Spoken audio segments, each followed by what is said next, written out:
Oke, coba kita pikirin bareng-bareng. Ada orang dengan sukarela lari sejauh 42 kilometer, non-stop. Kalau dipikir-pikir pakai logika, ini kan capek banget, menyakitkan, dan susah luar biasa. Tapi anehnya, maraton itu justru jadi salah satu olahraga paling populer di seluruh dunia. Nah, ini kan sebuah paradoks yang menarik banget buat kita bedah. Jadi, ya itu dia pertanyaan besarnya. Kenapa? Apa sih yang bikin jutaan orang di dunia ini mau-maunya nantangin batas fisik dan mental mereka di perlombaan sepanjang itu? Yuk, kita cari tahu jawabannya bareng-bareng. Nah, pertama-tama kita harus lurusin dulu persepsi kita.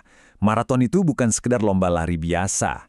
Ini tuh ujian yang kompleks banget buat ngetes batas kemampuan manusia. Ini bukan soal siapa yang paling kenceng larinya dalam sekejap, tapi siapa yang paling kuat bertahan. Coba deh kita lihat rinciannya. Tantangan maraton itu dimensinya banyak banget. Ini bukan cuma soal adu kuat kaki, tapi lebih mirip permainan manajemen yang super rumit. Anda harus ngatur semuanya mulai dari daya tahan jantung, efisiensi bahan bakar tubuh, ketahanan otot, asupan cairan, strategi kecepatan, dan mungkin yang paling penting dari semuanya, ya kekuatan mental. Oke, sekarang kita masuk ke rintangan besar pertama yang pasti dihadapi setiap pelari maraton, krisis bahan bakar. Coba bayangin deh, tubuh Anda itu kayak mobil yang lagi jalan jauh, cepat atau lambat, pasti butuh isi bensin kan? Nah, disinilah letak poin krusialnya. Tubuh kita itu punya dua jenis tangki bensin. Yang pertama itu glikogen, yang asalnya dari karbohidrat. Anggap aja ini bensin oktan tinggi, bahan bakar super yang bikin kita bisa lari kenceng. Tapi, masalahnya tangkinya ini kecil. Cuma cukup buat lari sekitar 30-35 km aja. Terus, tangki kedua itu lemak. Nah, yang ini persediaannya hampir nggak terbatas. Tapi, ini ibaratnya bahan bakar oktan rendah, jadi lebih susah diolah jadi energi secara cepat. Dan inilah yang terjadi kalau tangki bensin glikogen Anda itu kosong. Para pelari nyebutnya nabrak tembok atau hitting the wall. Dan ini bukan capek biasa loh ya. Ini kondisi di mana tubuh Anda tuh tiba-tiba kayak mogok, berhenti berfungsi optimal, gara-gara kehabisan bahan bakar utamanya. Terus, rasanya nabrak tembok itu kayak gimana sih? Coba bayangin deh. Kaki Anda tiba-tiba rasanya berat banget kayak semen, kecepatan lari langsung drop, badan rasanya lemes, pusing, dan yang paling parah, semangat juang Anda ikutan ambruk. Ini benar-benar krisis fisik dan mental yang terjadi di waktu yang bersamaan. Tapi kalau masalahnya segede ini, kok bisa ya ada orang yang berhasil finish maraton? Nah, jawabannya ada di kemampuan super keren tubuh kita buat beradaptasi. Sekarang, yuk kita lihat gimana caranya latihan itu bisa secara ajaib ngubah tubuh kita jadi mesin ketahanan. Jadi, lewat latihan yang rutin, tubuh kita itu melakukan serangkaian upgrade yang luar biasa. Jantung jadi makin kuat pompa darah. VO2 max atau gampangnya kemampuan tubuh memakai oksigen jadi meningkat.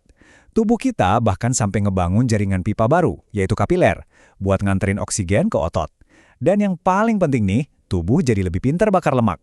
Hasilnya, cadangan glikogen yang super berharga itu jadi bisa dihemat. Oke, sekarang kita masuk ke bagian yang paling mencengangkan nih. Ternyata, kemampuan kita buat lari maraton itu bukan hal baru. Ini adalah sebuah kemampuan yang udah tertanam jauh di dalam DNA evolusi kita sebagai manusia.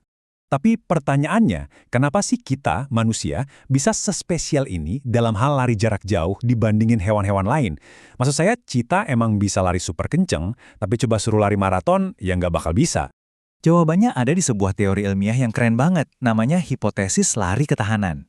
Intinya, teori ini bilang kalau nenek moyang kita itu berevolusi jadi pelari jarak jauh yang hebat banget. Buat apa? Buat berburu. Jadi mereka lari ngejar mangsa sampai hewannya itu kelelahan. Dan disinilah letak keunggulan kita yang benar-benar gila. Kita punya sistem pendingin terbaik di alam, keringat. Coba deh pas hewan lain harus berhenti dan ngos-ngosan biar nggak kepanasan, kita bisa terus lari sambil mendinginkan mesin.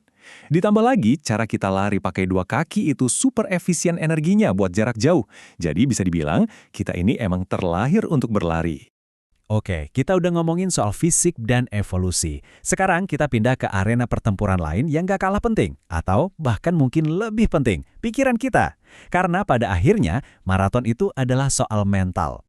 Banyak banget pelari yang bilang maraton itu lebih soal pertarungan mental daripada fisik. Dan ini bener banget. Bayangin aja, setelah lewat kilometer 30, pas badan udah teriak-teriak minta berhenti, satu-satunya yang bisa bikin kita terus maju ya cuma kekuatan pikiran.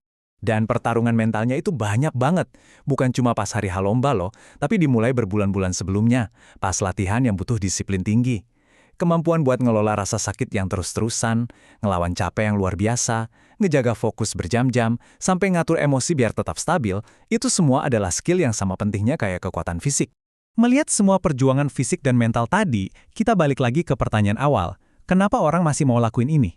Jawabannya, karena bagi banyak orang, maraton itu udah lebih dari sekedar lomba lari. Maraton udah jadi simbol yang kuat, sebuah metafora untuk kehidupan. Nah, inilah mungkin jawaban yang paling dalam. Ketika seseorang berhasil finish maraton, itu seperti membuktikan pada diri sendiri bahwa kita punya disiplin, kesabaran, dan konsistensi untuk meraih tujuan besar. Ini bukan lagi soal ngalahin pelari di sebelah kita, ini soal ngalahin batasan-batasan yang ada di dalam diri kita sendiri. Jadi, kalau kita bandingkan, perbedaannya kelihatan jelas banget. Lari sprint 100 meter itu kan soal ledakan kecepatan. Filosofinya siapa yang paling cepat. Sedangkan maraton 42 km, ini soal ketahanan yang nggak ada habisnya. Filosofinya beda, siapa yang nggak mau menyerah. Wah, dua filosofi yang benar-benar bertolak belakang kan? Dan ini membawa kita ke pertanyaan terakhir yang menarik buat jadi bahan renungan. Menurut Anda, mana yang lebih sulit? Lari sprint 100 meter atau maraton 42 km? Mana yang merupakan ujian sejati bagi kemampuan manusia? Sebuah ledakan kekuatan dalam sekejap atau daya tahan yang nggak goyah selama berjam-jam? Nggak ada jawaban yang benar atau salah sih, tapi pertanyaan ini bisa mengungkap banyak hal tentang apa yang sebenarnya kita hargai dari sebuah pencapaian.